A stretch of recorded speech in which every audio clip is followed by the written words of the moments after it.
In the previous devlog, I showed you how I turned a concept into an actual game. This one is about density, atmosphere, and giving the world presence. While building Untamed Generation, I kept running into the same problem. Survival open worlds are huge, and most of the time they feel empty.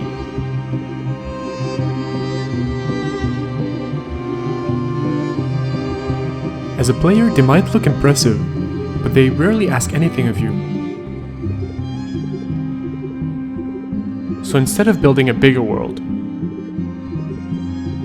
I want to build a denser one.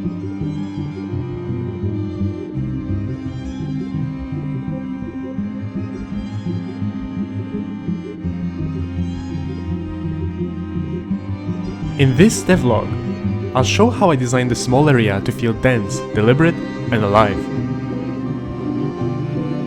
From a simple sketch to a full playable environment. And how this way of thinking started shaping the world of Untamed Generation.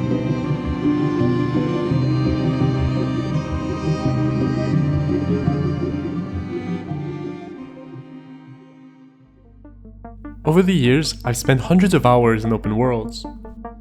Many of them are impressive. Some of them are beautifully crafted. But too often I felt like those spaces were stretched.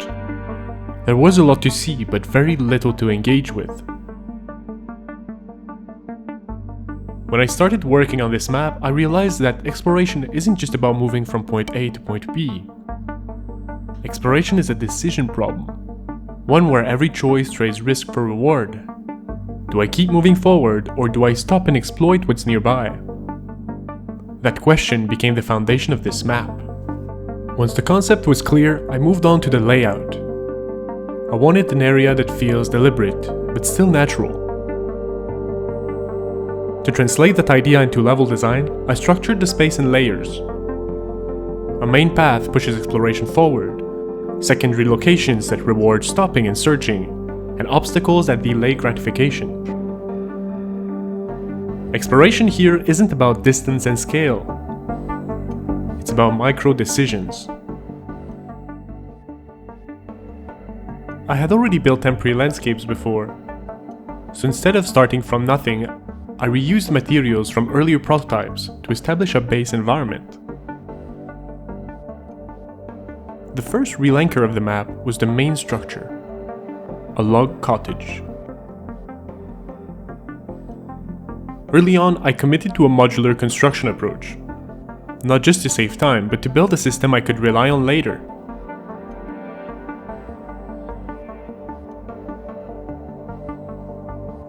I expanded the kit with doors, foundations, windows, walls, roofs.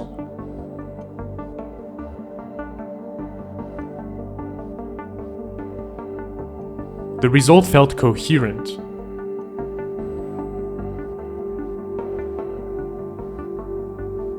It wasn't finished, but every piece was placed intentionally.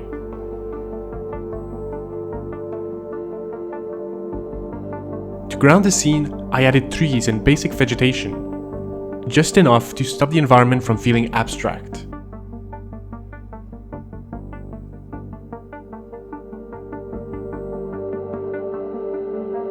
At this point, the map technically worked, but it felt flat, so I shifted focus from layout to atmosphere. Lighting, texture variation, and foliage density started carrying more of the storytelling.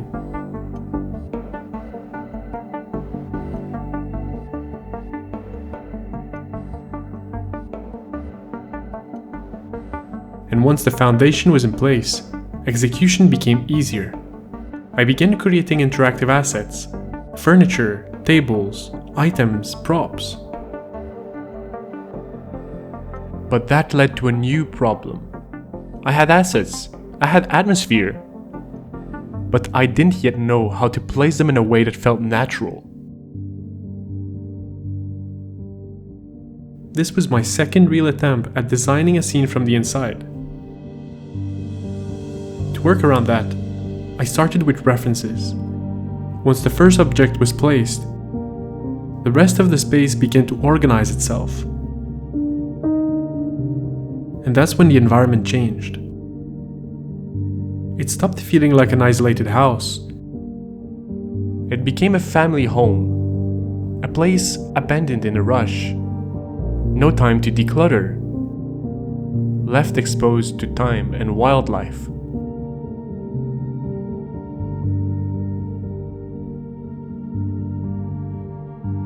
To reinforce exploration, I added secondary locations.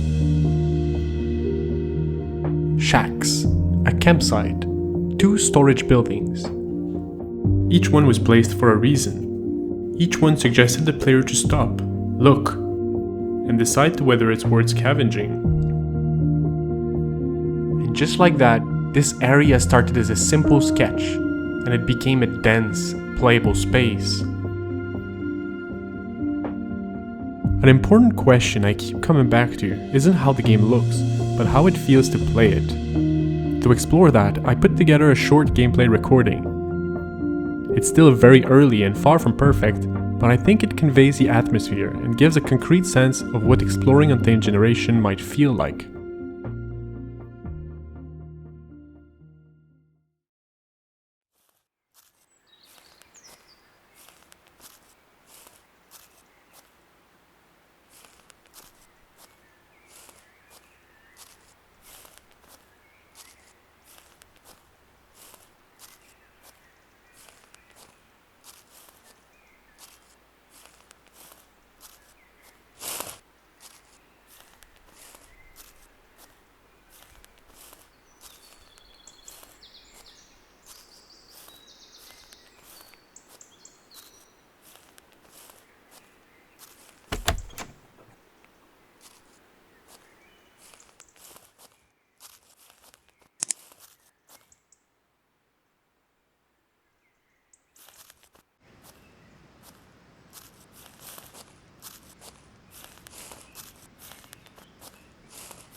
Untamed Generation is growing very well. A new trusted game developer who shares this vision has recently joined the project. Given the interest the project has received and the growing potential, I'm now expanding collaborations. If you have relevant experience in 3D modeling or level design, I'd be happy to connect. I want to build this the right way, and that means being transparent with you about the project and the decisions being made. The roadmap on screen is an updated version of the previous one, adjusted to better reflect realistic expectations. I've read all of your comments from the first devlog, and I'm really glad to see the engagement around the project. I'd really like to hear your feedback. Don't hesitate to subscribe if you haven't already, and join our Discord, where I share sneak peeks and monthly development updates. Thanks for being part of this journey.